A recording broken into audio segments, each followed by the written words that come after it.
So setup for the most part's good. Okay, I think with the driver we want a little bit of spine to, so your left hip, left shoulder just a little bit higher, right side back, right shoulder back, just to get that sort of centre, almost like a top spin tennis lob shot kind of thing, just a bit more underneath than behind, okay? Because that will certainly help your right shoulder get back, and the further back he gets, the easier it is for him to stay back. If you're open with the shoulders and a little bit stiff and a bit awkward and don't want to sort of turn back so far, if this right shoulder doesn't get back far enough, as you start coming down, he's already going to be through the ball before you even know it. You can't keep him there and not move at all. So if we can get him back a little bit, at least now there's a chance we can come back on a better angle. So if we look at the backswing now, top of the backswing for the most part, very, very good. A bit long. No, not at all. That's brilliant, really good, really good. Top of the backswing there. Yeah. That's a bit shorter, but in terms of the movement, that's fine, okay?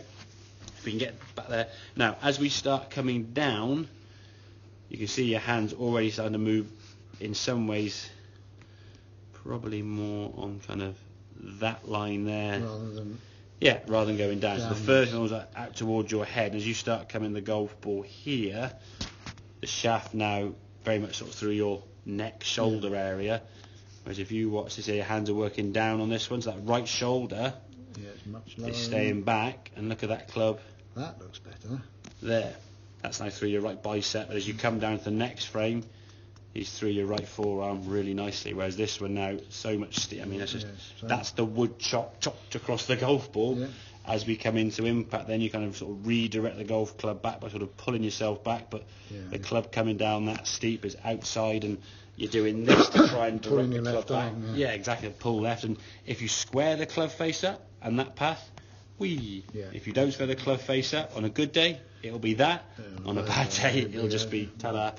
And then the more effort you put into it, the more your shoulders open out and spin left, okay?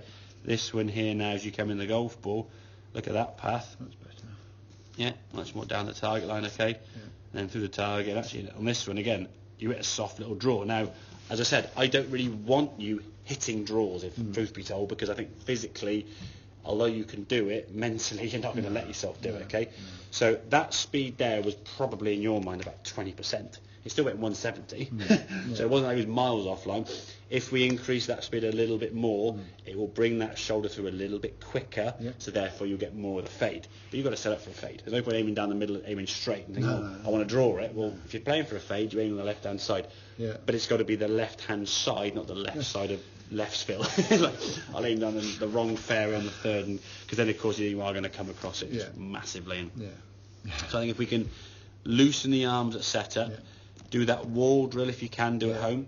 Probably do that with like a 7 or an 8 iron just to get used to that, maybe with an old club, or if you're using a long club, use a head cover because I want to sort of scrape the wall there, okay? But swing to the top of the backswing here now, and then from there, feel that club kind of going this way, the hands going, everything's sort of falling back behind. Obviously, this is a massive over-exaggeration. Your golf swing does not want to be coming from in here somewhere, but it's just kind of pulling you back into where you want to get to. Like usually like Play-Doh. If you had a bit of Play-Doh there in that shape, you sort of moved it a little bit, it would revert back to its normal shape. If you really yank it and go over the top, it will kind of change shape.